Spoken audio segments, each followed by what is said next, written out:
A question I've been getting quite a lot lately is why have I gone back to 357 Magnum for carry? A lot of people know that not too long ago I blew out my right eardrum. I actually ruptured my right eardrum.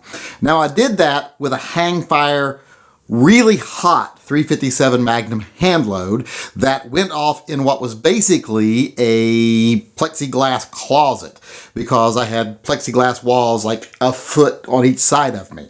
I was at an indoor shooting range. So it maximized the sound of that 357 mag going off. I wasn't even prepared for it at least a little bit.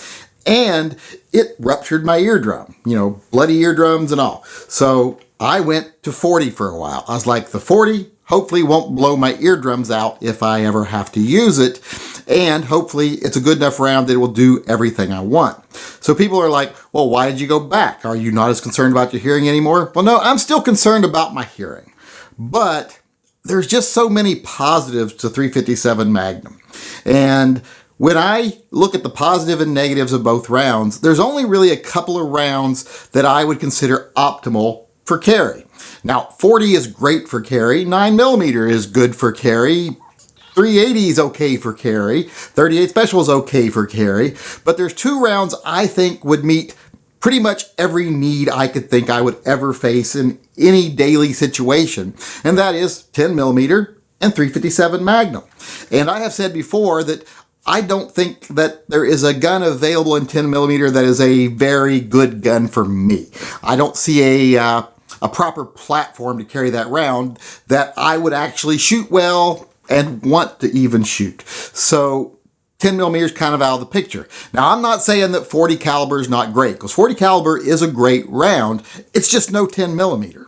There's very few rounds that are 10mm, and there's very few rounds that are 357 Magnum. Now, there's some that are more, 44 Magnum, etc., but 10mm and 357 Magnum are like the optimal rounds. And since I can't carry the 10mm, I go back to 357 Magnum because, like I say, when I go through the positives and the negatives, the positive of the 357 Magnum is pretty much checks every box that I need to check.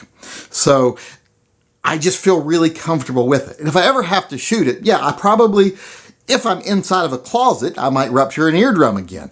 Hopefully, if I ever have to fire my self-defense gun, I won't be inside of a plexiglass closet. I'll be either outdoors, where it'll do minimal damage to my hearing, or in a wide open space like a mall or something, where it'll do very little damage to my hearing. And I'm willing to have some ears ringing for a couple of days and maybe even have a little permanent hearing loss if it means my round succeeded in stopping the threat with as few rounds as possible. And like I said, the rounds that I think have the chance of actually getting to the target, hitting the target the way I want them to, actually being able to get through anything it needs to get through between me and the target, including heavy clothing, etc., or whatever they're wearing, garbage cans, or whatever they got on, or whatever's between us. The rounds I think that can do all that, get through everything they have to get through, and then still do enough damage to what I'm shooting at that I can stop it with as few rounds as possible. Those two rounds are 10mm and 357 Magnum. So, like I said, since 10mm is not really an option for me because I don't really see any guns that I like in 10mm that I would really carry over a revolver. Because let's face it, the guns I have in 10mm that I really like my X5, there's not really enough rounds in it to make it worth carrying that big, heavy gun. Whereas I can carry my revolver, which is much easier to carry and has just as potent a round.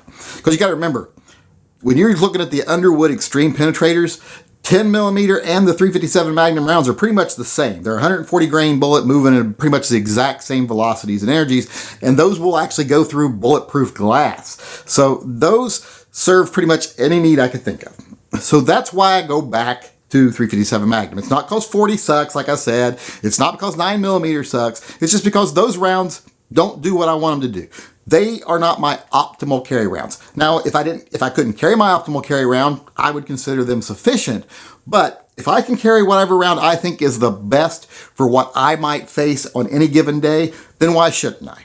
And I can carry 357 Magnum with no problem. And the worst I risk is a little bit of hearing loss if I ever have to use it. So that's why I keep going back to it.